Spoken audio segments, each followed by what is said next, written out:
Hi, everybody.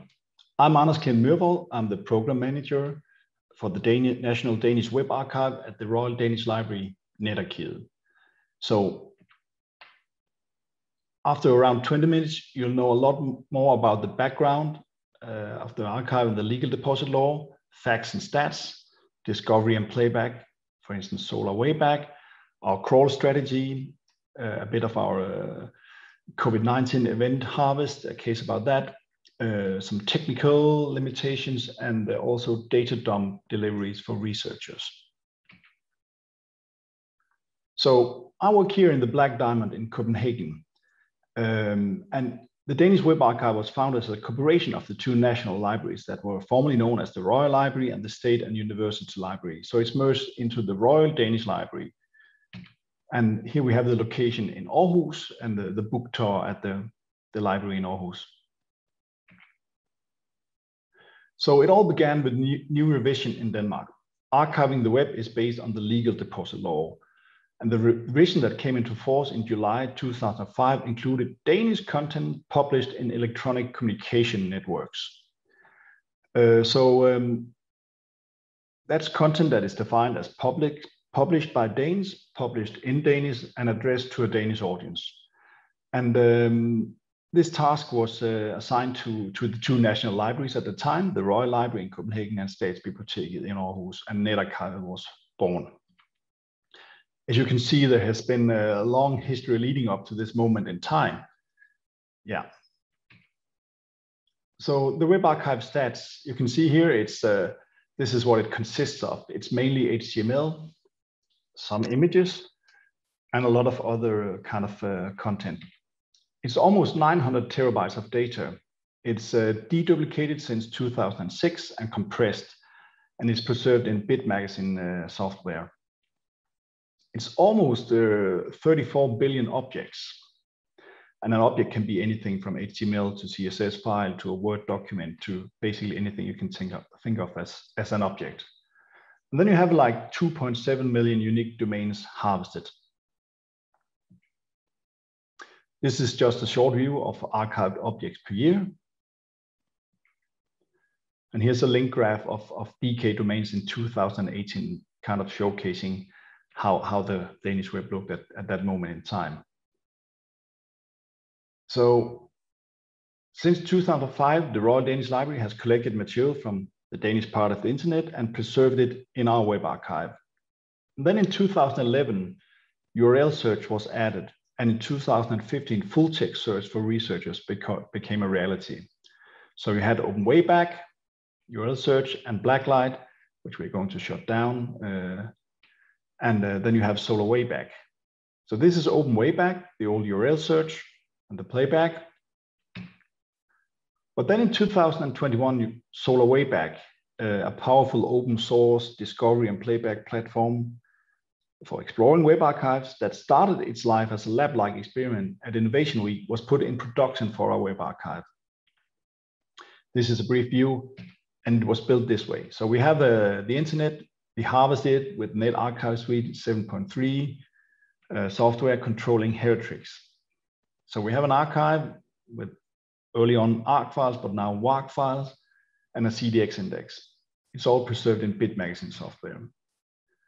And then we index it in Solar Index, and you have a search and front-end interface, as well as a playback engine. It's open source, and everybody can join in on the development of this platform. In Solar Wayback, there are many features like listing of search result with facets and visualization of search result by domain.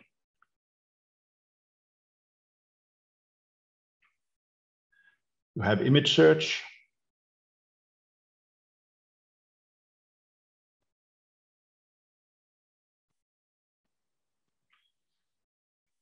And you have image search on a map using GPS location in images with EXIF information. Yeah.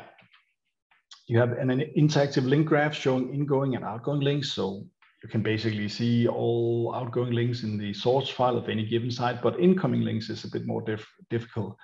You need to have the complete archive for that. So that's pretty interesting. You have word cloud generation for a domain. And you have ngram search visualization where you can see you know, a specific term, how much percentage that is in the archive. Here are some other examples where you can see different trends. It's a bit like Google Trend, but only looking into the files we have in the archive.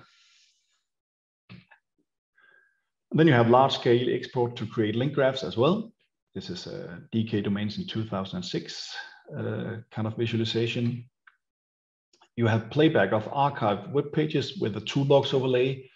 So you can see here you have the harvest calendar, the quit, the page preview not working at the moment, view page resources, etc. So this is like the crawl times visualization for the Hungarian Web Archive. So pretty basic.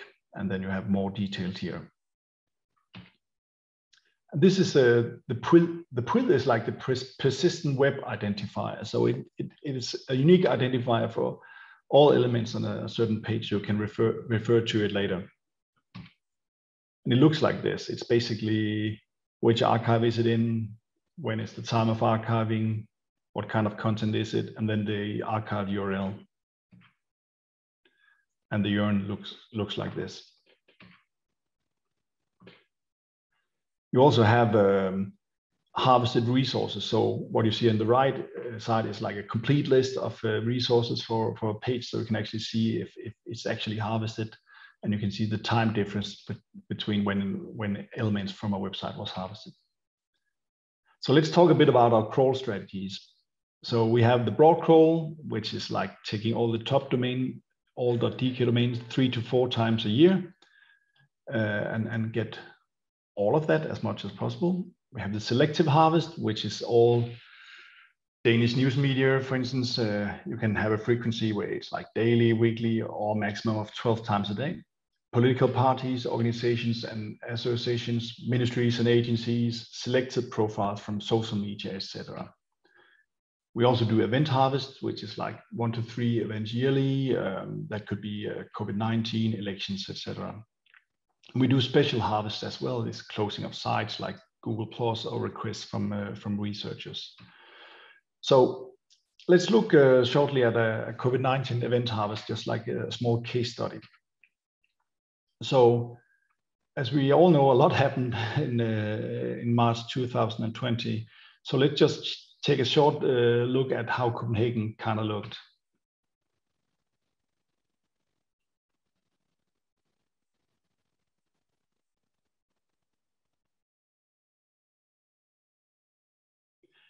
So this is something we wanted to save from YouTube for cultural heritage, digital cultural heritage. It's a film made by mainly filming the empty streets of Copenhagen, but also maybe removing a few cars, etc. So for instance, the Black Library is just back of this picture here. So pretty interesting. You can watch the whole thing on YouTube. So what we needed to do with the event harvest was to do, we were really doing a big effort early. Started out with the cartoons about coronavirus and China. So when we locked down March 12th, we already had Corona on the monitor for a few months, so we were kind of prepared. You can see the date here, start of January. And we started our broad crawl on 14th of March, so we got early Corona relevant content from basically all Danish domains. So we tried to collect Twitter stuff of Chinese Twitter users mocking Denmark for the occupation in 1940, etc., because we made a cartoon with COVID, and also tried to get Facebook content with web recorder and other technologies. Here you can see a concert with the audience actually being in cars. We also try to get like Danish relevant content that is on foreign domains. So this is Chinese example with some news about about the drawings and Corona. We also collect memes, and you see a lot of memes that are basically memes and memes and memes. It's the same here. It's Scandinavian airline systems, a cultural campaign gone a bit wrong, maybe mixed with nationalism in Denmark, China, and Corona. So that's something we need to get as well.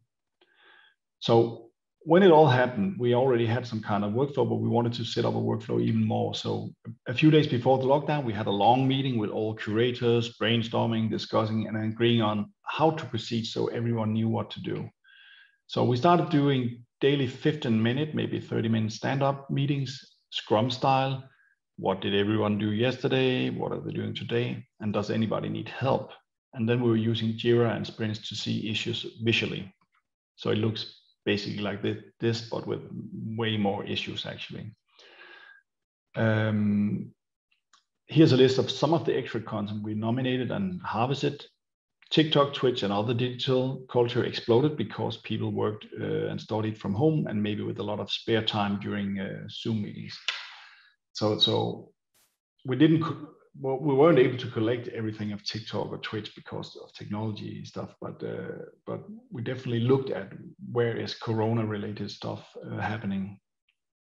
We also do foreign language searches, so a tip could be to look up pages on Wikipedia, change page language, and then use that to find translated key searches.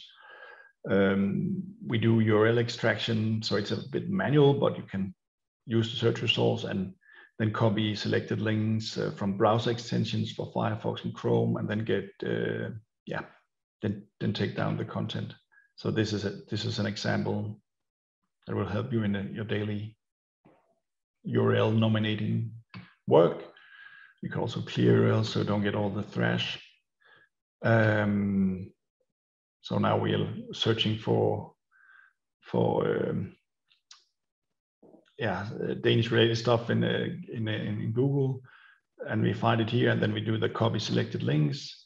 We use the deduplication tool to make sure we don't get too many copies, and then we also clean up obviously unusable URLs, and then we can go on and nominate that maybe in a Google Sheet or in an Excel sheet and put it in our web archiving system, harvesting system. So let's talk a bit about technical limitations. So there are sites with certain types of dynamically generated content that is difficult to get. It could be dynamic maps, it could be combination selection, calendars, etc. And they can all generate crawler traps. We need to avoid that. And they can be content with dynamically generated URLs. It can be content that uses iframes, for instance, or similar to load content behind paywalls. Here's an example with a map. You can click on it and then kind of refine your search. Very difficult to get with the current technology. This one you have like a combination search, also difficult. It could also be databases with functionality, sites with really complex structures, data wells, and pages that require NemID login, which is like the state login for like all kinds of, if you want to do visit personal information about doctors or Corona passes, whatever.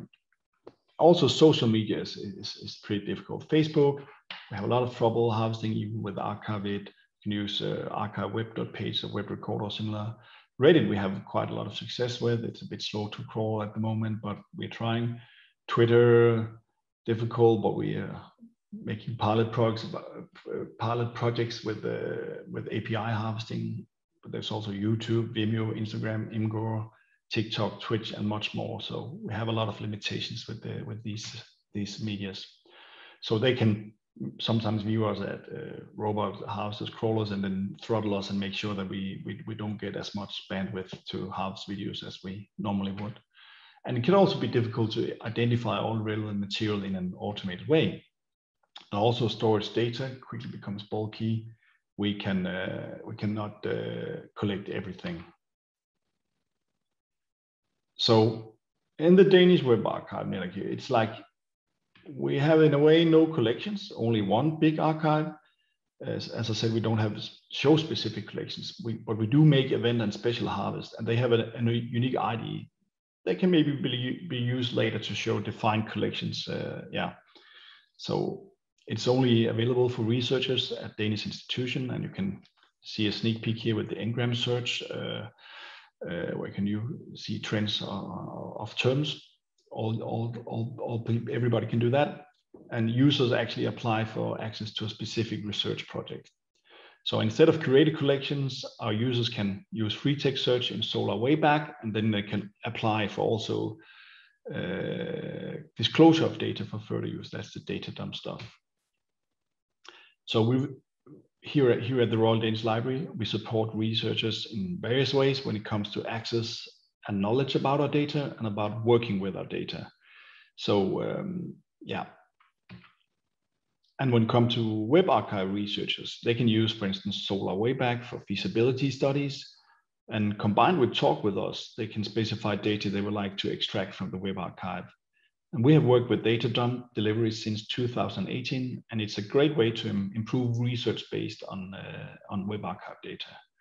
And we even have researchers that have installed their own Solr Wayback to further investigate their files. And this is just one of the ways in which we continually develop our web archiving tools, as well as dataset possibilities for researchers. So just short about the data dump deliveries. This is a workflow we have. I won't go into detail with that. But for instance, we have a case here. It's the first pilot project, and we have had more. So the aim of this project is to provide an overview of how mHealth has been discussed on Danish web pages over the last 10 years. So then you apply for access for the web archive. You make some specifications on the data you want. And you say, okay, it's Danish pages with the word mHealth, and we don't want Twitter content, and we don't want YouTube content. And then you specify the metadata. It all ends up with the delivery of the agreement of delivery of the extracted data, and the data is then exported, mainly or normally as CSV files. And then it will be delivered with a safe delivery software like this. So internationally, we work with many different organizations, including national web archives, as well as researchers, and also as a member of the IPC, which is the International Internet Preservation Consortium. So for instance, IPC, the Royal Danish Library is a new steering committee member. We used to be as well, but now we're in again, and we're also active in the online hours community and collaborate on projects and webinars. So yeah, we have the NetArchive Suite. It's an open source software package to administer and manage the collection of our part of the internet to collect that. And its primary function is scheduling and running harvest. It was originally developed by the Royal Library and is being further developed by the NetArchive Suite community, which consists of us at the Royal Library, the French National Library, the Austrian National Library, the National Library of Spain, and also the National Library of Sweden. And this community have monthly meetings to share knowledge and larger workshops every now and then. And if you're interested in participating in the work, you can read more at NetArchive Suite to see what the community is about and the software is about. I should say that NetArchive is built around Heritage, which is a crawler that has been continuously improved by employees of the Internet Archive and other interested parties, including IPC, which has made a standardized version in 2020. So this was like not a brief, but it was an introduction to the web archive in Denmark, Netarkivet. And if you want to find out more, here's a few links. And you can also contact me at the mail below here, or write to me on LinkedIn, or whatever you feel is good. Thanks for listening.